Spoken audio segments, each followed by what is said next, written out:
ये जरूर मैं कह सकता हूँ कि जो सपा प्रमुख के द्वारा कहा जा रहा है ये वही स्थिति है कि यही कसूर मैं बार बार करता रहा, धूल चेहरे पर थी और आईना साफ करता रहा।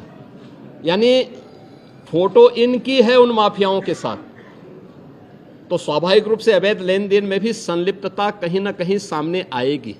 जांच आने दीजिए, दूध का दूध और पानी का पानी सबके सामने आएगा। हमारे साथ डॉक्टर मुकेश वर्मा हैं, समाजवादी पार्टी के विधायक हैं। मुकेश जी, आज आपने एक पोस्टर लेके घूम रहे थे, एसआईआर को लेकर विरोध कर रहे थे, कफ सिरप का था। किस तरीके से सत्र चलेगा, क्योंकि आज का दिन तो शोक में हो गया है? एक्चुअल में ये लोग सत्र को चलाना ही नहीं चाहते। इनके मन में बेईमानी और भ्रष्टाचार भरा है। ये परम पूज्य बाबा साहब के संविधान को मानते ही नहीं हैं। परम पूज्य बाबा साहब डॉक्टर BR अम्बेडकर साहब के ये संविधान को ही नहीं मानते। ये संविधान बदल रहे हैं, धीरे धीरे उनकी धाराएं बदल रहे हैं, उनका तौर तरीका बदल रहे हैं। और उसी तरह से आपने देखा होगा जहर खुरानी का काम इनका 8 साल में धंधा बन चुका है। उसमें बड़े बड़े लोग, धन्ना सेठ लोग, जो जितना भ्रष्ट है वो उतनी बड़ी कुर्सी पे है, जो जितना भ्रष्ट है वो उतनी बड़ी कुर्सी पे है। जागी फटी नहीं बीमारी, वो क्या जाने पीर पर आई। परदेसी हैं, परदेसी को अपने देश से क्या लेना देना। प्रदेश का आदमी होता कुछ प्रदेश के लिए काम करता, उनका मन ही नहीं है। उनका मन उत्तर प्रदेश की जनता को लूटने का, छात्रों के लिए नौकरी न मिल जाए, उन्हें रिजर्वेशन पूरी तरह से लागू न हो जाए, दलितों, शोषितों, पिछड़ों का रिजर्वेशन खाना, उनको डिस्टर्ब करना, उन्हें कावड़ में भेजना, दुनिया भर के कामों में लगा रखा है। और तो उत्तर प्रदेश लोक सेवा आयोग जो हुआ करता था, हर साल जगह निकलती थी, नौजवान नौकरियां के लिए फार्म भरते थे और उनकी नौकरियां लगती थी। पिछले 8 साल में किसी की नौकरी न लग जाए, इनका एक ही उद्देश्य रहा है, पेपर लीक करना, नौकरियां न निकालना, नॉट फाउंडेबल दर्शाकर उन दलितों और पिछड़ों की नौकरी न लग जाए। इनका मन पूरी तरह जैसे खुद हैं उसी तरह से सबको बनाने का है। एसआईआर को लेकर भी बड़ी चर्चा है, बंगाल में भी काफ़ी नाम कटे हैं, उत्तर प्रदेश में चल रही, चूँकि अभी समय भी बढ़ा दिया गया है, 31 दिसंबर तक किया गया है। समय इसलिए बढ़ाया गया कि इनके ही लोगों के नाम कट गए, इनके ही लोगों के।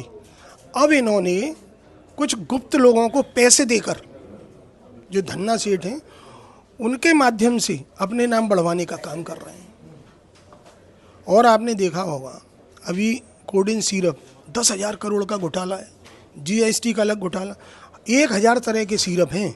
अगर सारी जांच की जाएगी तो सरकार पूरी तरह से फेल हो जाएगी और इस्तीफा देना पड़ेगा। मुख्यमंत्री ने आज ही अभी बयान दिया है कि इसकी जांच चल रही है और जांच में पूरी तरीके से इनके ही लोग हैं उसमें। ये क्या जांच करेंगे? इनके ही लोग हैं, बड़े लोग हैं, पैसे वाले लोग हैं, धन्ना सेठ लोग हैं, मंत्री उसमें शामिल हैं। सीएम तो कह रहे हैं कि समाजवादी पार्टी के लोग ऐसे कह रहे हैं, वो ऐसी झूठी बात करते हैं, झूठी बोलते हैं, वे झूठी बोलते हैं, हमेशा झूठ बोलते हैं। झूठ में PhD हासिल कर लिए। ये गरीबों को कैसे बहलाएंगे, बैकवर्ड को कैसे बहलाएंगे, SC को कैसे बहलाएंगे, ये इसी तरह से करते हैं। और 1,000 सिरप हैं कम से कम।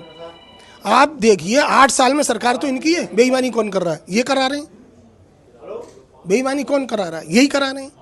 और उस पैसे को बंदर बांट कर रहे हैं, बड़े लोग बंदर बांट कर रहे हैं। आप ये देखिए महंगाई कहाँ से कहाँ पहुँच गई।